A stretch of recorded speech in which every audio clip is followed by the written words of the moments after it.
신장은 아프다고 소리치지 않습니다. 그런데도 겨울만 되면 몸에 좋다는 채소 한 그릇이 당신의 콩팥을 조용히 벼랑 끝으로 몰아넣을 수 있습니다. 밤마다 두세 번 화장실에 깨고 아침엔 눈꺼풀이 붓고 양말 자국이 깊게 남고 다리가 납덩이처럼 무거워졌나요? 짜게 먹지도 않고 술도 안 마시는데 몸이 이렇게 무겁다면 그건 나이가 아니라 신장이 보내는 구조신호일 수 있습니다. 특히 예순 이후에는 상황이 완전히 달라집니다.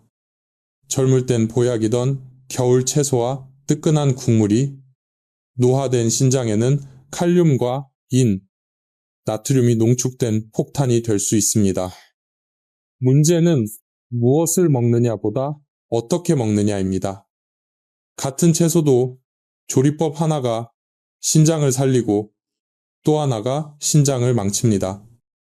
그래서 오늘 저는 신장학을 오랫동안 연구해온 전문가로서 당신 편에서 솔직하게 말씀드리겠습니다. 병원 진료실에서는 시간 때문에 자세히 못 듣는 이야기들입니다.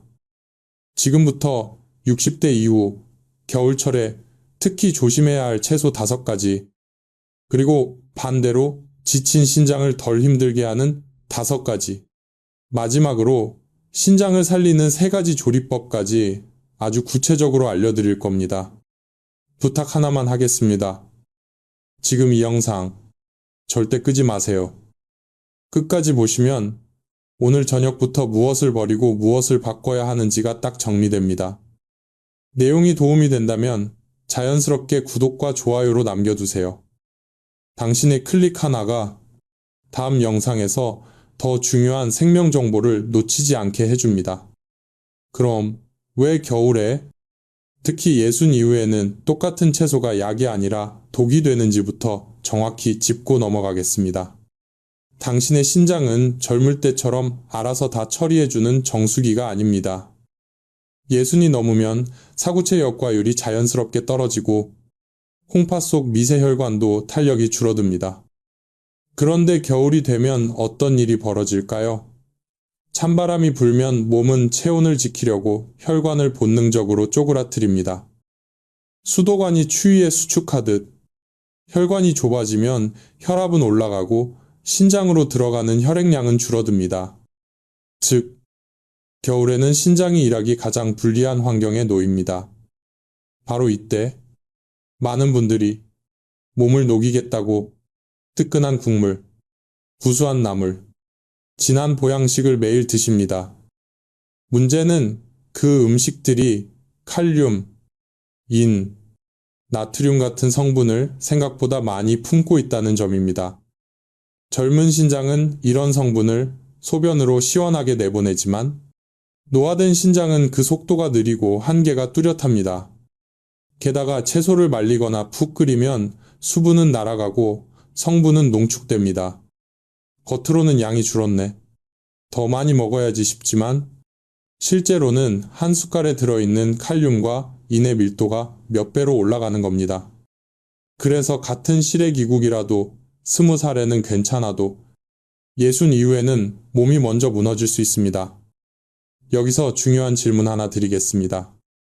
당신은 국물까지 싹 비우는 습관이 있나요? 국물에는 채소와 해조류에서 빠져나온 미네랄과 나트륨이 그대로 녹아 있습니다. 신장이 약한 분에게 그 국물은 마치 막힌 배수구에 기름을 붓는 것과 같습니다. 소변이 잘 안 나오고 다리가 붓고 밤에 화장실을 들락거리게 됩니다. 그리고 칼륨이 쌓이면 심장이 불규칙하게 뛰고 숨이 차고 심하면 쓰러질 수도 있습니다. 그 정도까지? 라고 생각하실 수 있지만 실제 진료실에서는 겨울철에 이런 응급신호로 오시는 분들이 정말 많습니다. 그러니 오늘 영상에서 제가 드리는 이야기는 겁을 주려는 것이 아닙니다. 당신의 신장을 탓하려는 것도 아닙니다. 평생 쉬지 않고 일해온 신장을 겨울만큼은 덜 혹사시키는 방법을 알려드리려는 겁니다. 이제부터 본격적으로 많은 분들이 매일 드시면서도 위험을 모르는 겨울 채소 5가지를 하나씩 짚겠습니다. 듣는 동안 냉장고를 떠올려 보세요. 지금 우리 집에 저게 있다 싶다면 끊으라는 말이 아니라 먹는 법을 바꾸라는 신호입니다. 이제 본격적으로 내 신장이 지금 어떤 상태인지 스스로 점검해 보셔야 합니다. 왜냐하면 신장은 간처럼 조용히 망가집니다. 아프다고 크게 울지 않고 단지 일상 속 불편으로 신호를 보낼 뿐입니다. 많은 분들이 그 신호를 나이 탓으로 넘기다가 어느 날 검사표를 보고 무너집니다. 그러니 지금부터 제가 드리는 체크리스트를 하나씩 따라오세요. 이 영상은 겁을 주는 영상이 아니라 당신의 노후를 지키는 생명 점검표입니다. 먼저 아침에 일어나 거울을 보세요. 눈꺼풀이 유난히 붓고 얼굴이 퉁퉁해 보이나요? 그 다음 양말을 벗어보십시오. 발목에 고무줄 자국이 깊게 파여 오래 남는다면 몸속에 수분과 염분이 쌓이고 있다는 뜻일 수 있습니다. 그리고 낮에는 멀쩡한데 밤만 되면 다리가 묵직하고 종아리가 터질 듯 당기나요? 이럴 때 많은 분들이 혈액순환이 안 되나 보다 하고 파스만 붙이는데 실제로는 신장이 물을 제대로 빼주지 못해서 생기는 부종일 수 있습니다. 두 번째 신호는 야간뇨입니다. 밤에 한 번이 아니라 두 번, 세 번 화장실을 가느라 잠이 깨나요? 겨울에 더 심해지나요? 신장은 밤이 되면 쉬어야 하는데 저녁 늦게 국물과 채소 반찬을 많이 드시면 신장을 억지로 깨워 야근을 시키는 꼴이 됩니다. 그 결과가 바로 밤새 소변을 만들고 당신은 잠을 설치고 다음날 아침 더 피곤해지는 악순환입니다. 세 번째는 설명하기 어려운 피로입니다. 잠을 충분히 잤는데도 머리가 멍하고 몸이 무겁고 계단 몇 칸만 올라가도 숨이 차나요? 특히 겨울에 이런 증상이 갑자기 심해졌다면 단순한 체력 저하로만 보지 마십시오.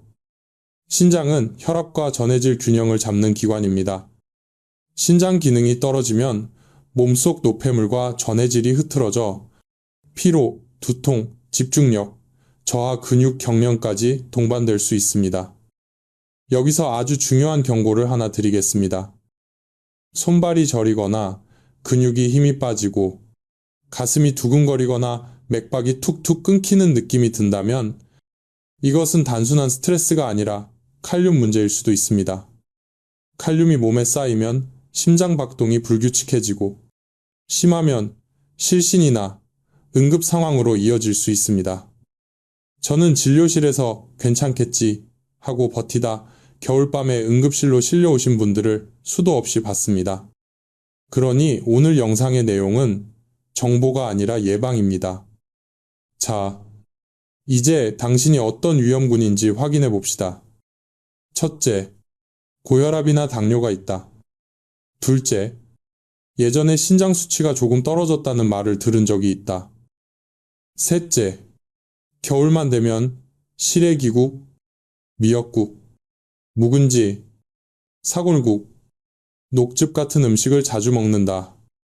이 중 하나라도 해당된다면 오늘 영상은 당신에게 정말 중요합니다. 그리고 여기서 제가 부탁 하나 드리겠습니다.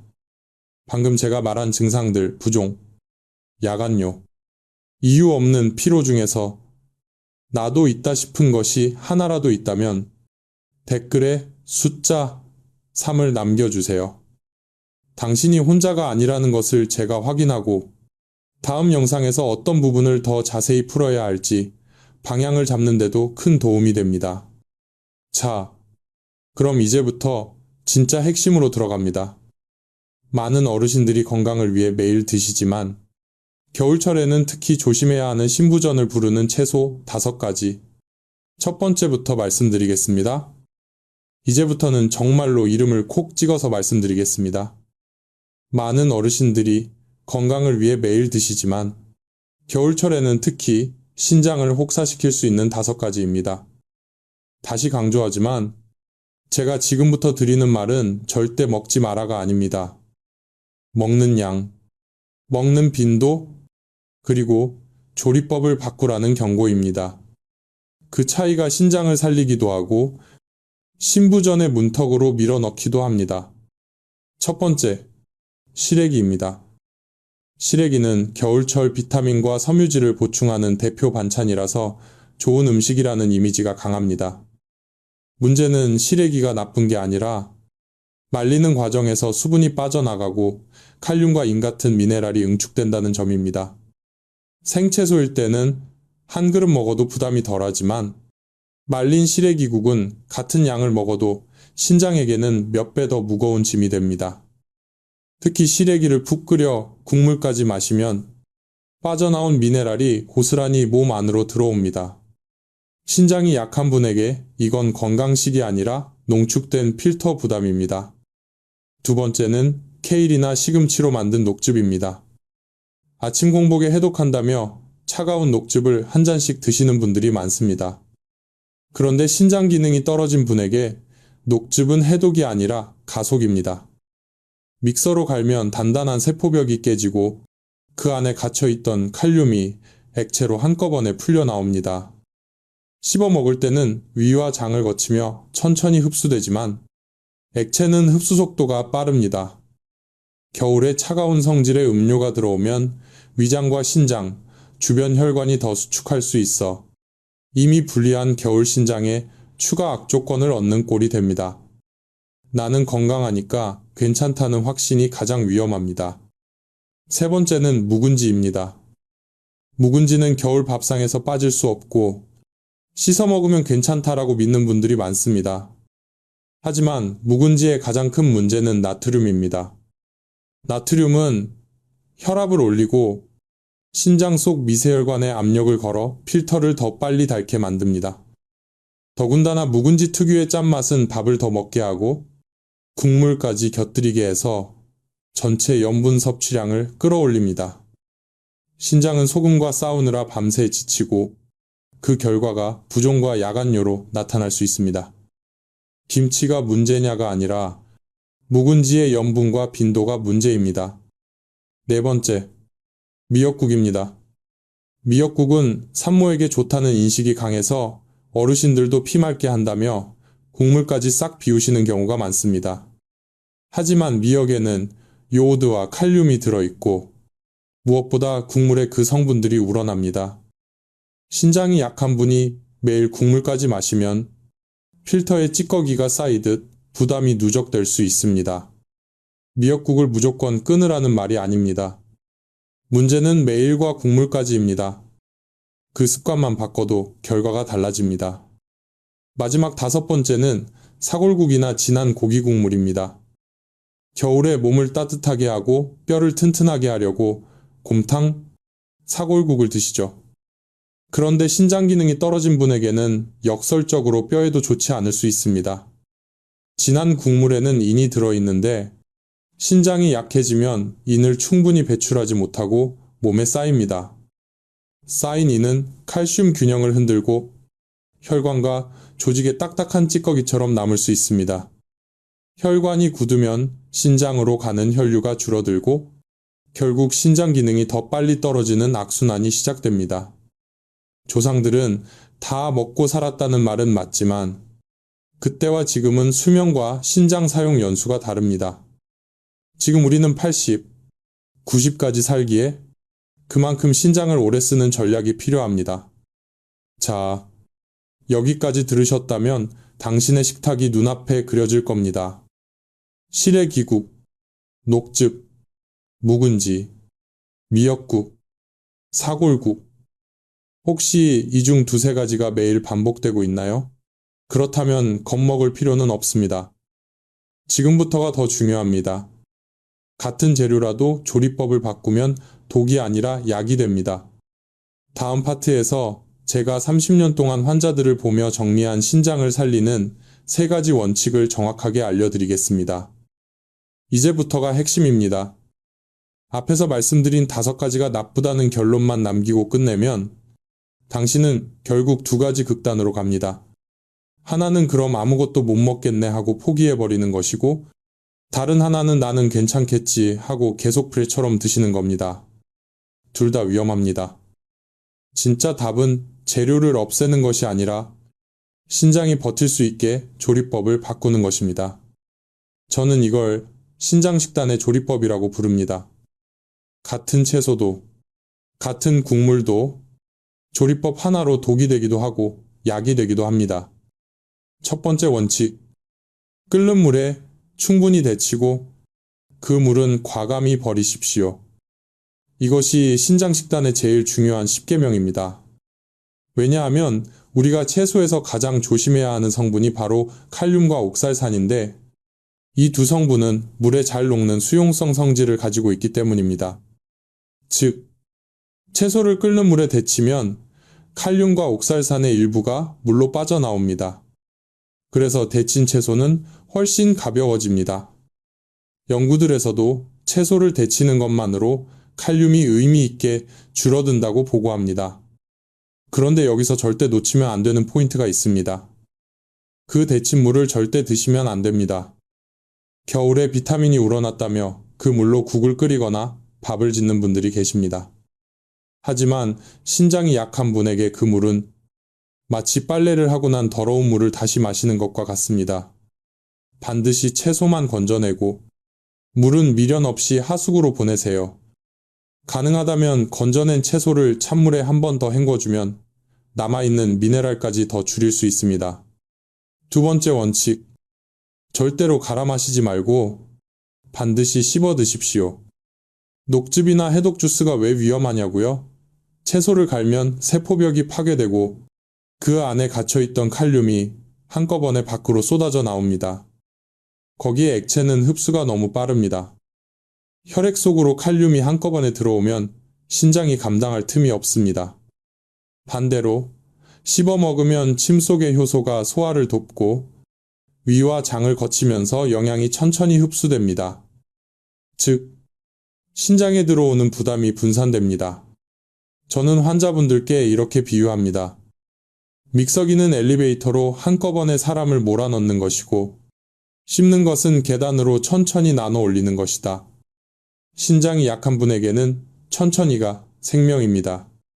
치아가 불편하신 분은 아주 잘게 썰어서 부드럽게 익혀 드세요. 핵심은 갈아서 액체로 한 번에 마시지 않는 것입니다. 세 번째 원칙.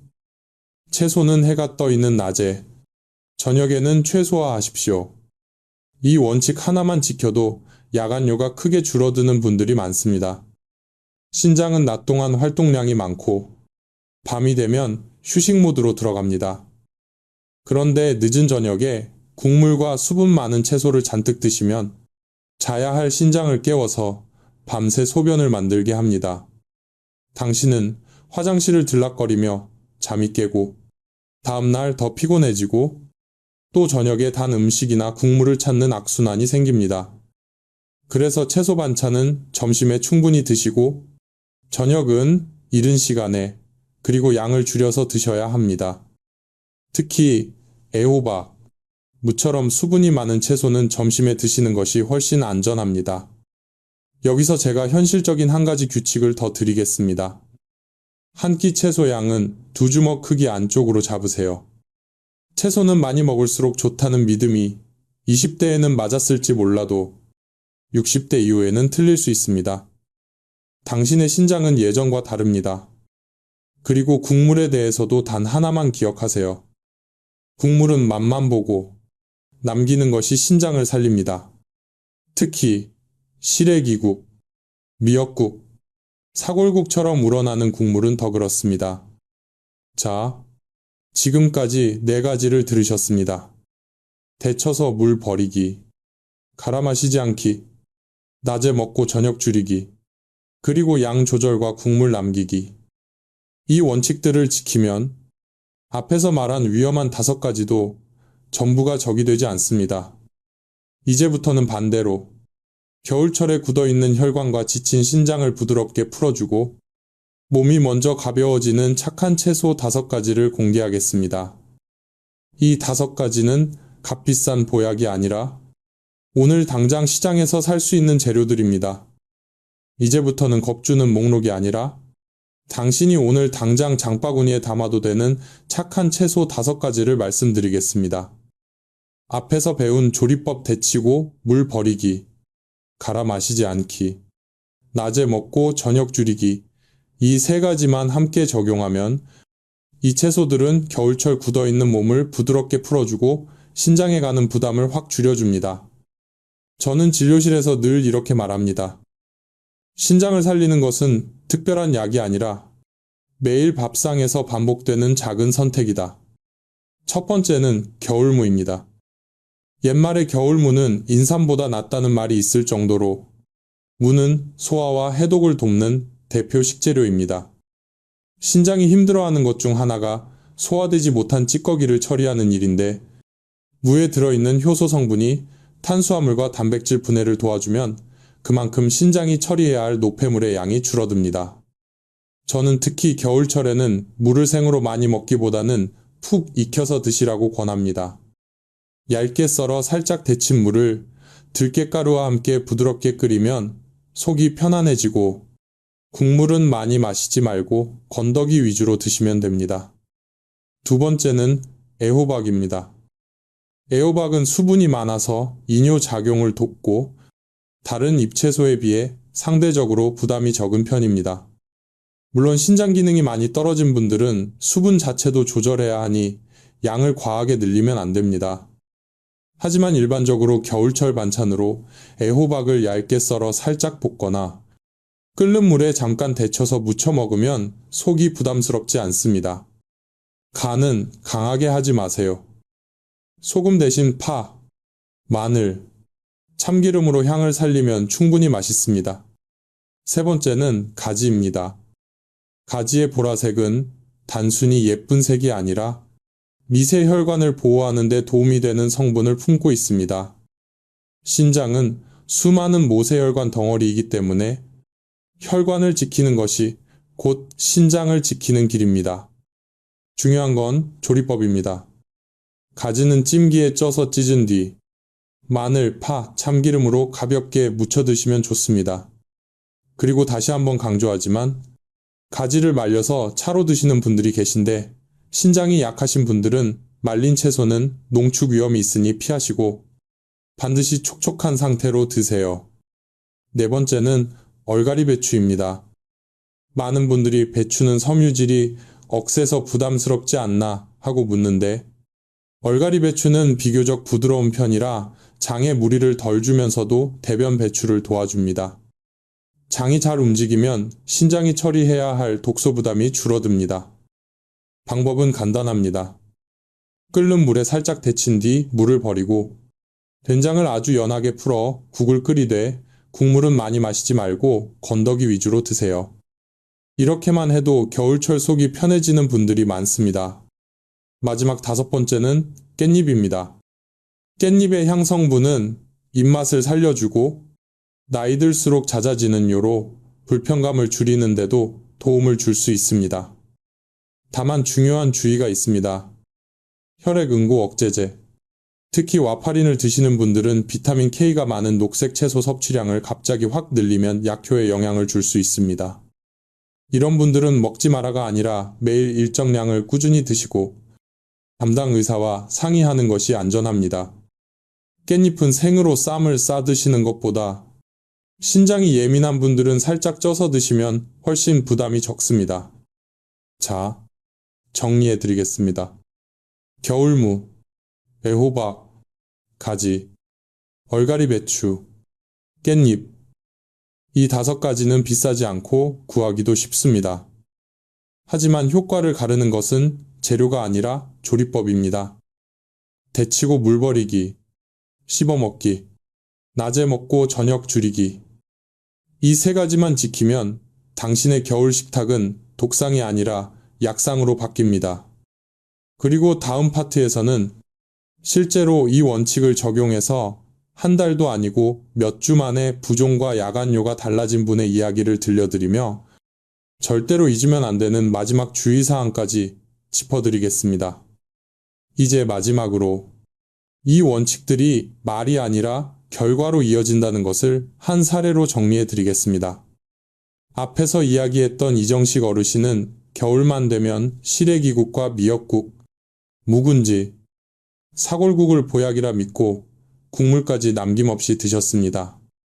그런데 저는 그분께 약을 바꾸기보다 먼저 식탁을 바꾸자고 제안했습니다. 첫째, 모든 나물과 채소는 데치고 물은 버리기. 둘째, 녹즙처럼 갈아 마시는 습관은 중단하고 꼭 씹기. 셋째, 채소와 국물은 점심에, 저녁은 양을 줄이고 일찍 먹기. 그리고 국물은 맛만 보고 남기기. 이 네 가지를 3주만 지켰습니다. 결과는 놀라울 정도로 빨랐습니다. 아침에 일어날 때 발목이 가벼워지고 양말 자국이 덜 남기 시작했고, 무엇보다 밤에 두세 번씩 깨던 야간요가 한 번 이하로 줄었습니다. 선생님, 숨이 덜 차요. 다리가 가벼워요. 이 말이 제가 이 일을 계속하는 이유입니다. 하지만 꼭 기억하십시오. 음식이 몸을 돕는 건 맞지만 처방받은 약을 임의로 줄이거나 끊으면 안 됩니다. 특히 혈압약, 당뇨약, 그리고 와파린 같은 항응고제를 드시는 분은 채소 섭취를 바꾸기 전에 반드시 담당 의사와 상의해야 안전합니다. 또한 투석 중이거나 4단계 이상이라면 수분, 칼륨 제한이 더 엄격할 수 있습니다. 자, 오늘의 핵심을 한 줄로 정리합니다. 겨울에는 무엇을 먹느냐보다 어떻게 먹느냐가 신장을 살립니다. 지금 당장 냉장고를 열어보세요. 오늘 말씀드린 5가지를 확인하고 조리법을 바꿔보십시오. 이 영상이 도움이 되셨다면 좋아요와 구독으로 표시해주세요. 그리고 당신의 상황을 댓글로 남겨주세요. 야간요가 있다. 발목이 붓는다. 국물을 좋아한다처럼 한 문장만 써도 좋습니다. 저는 댓글을 읽고 다음 영상에서 더 필요한 내용을 더 정확히 준비하겠습니다. 당신의 겨울, 그리고 당신의 신장을 지키는 길, 저는 끝까지 당신 편에 서겠습니다.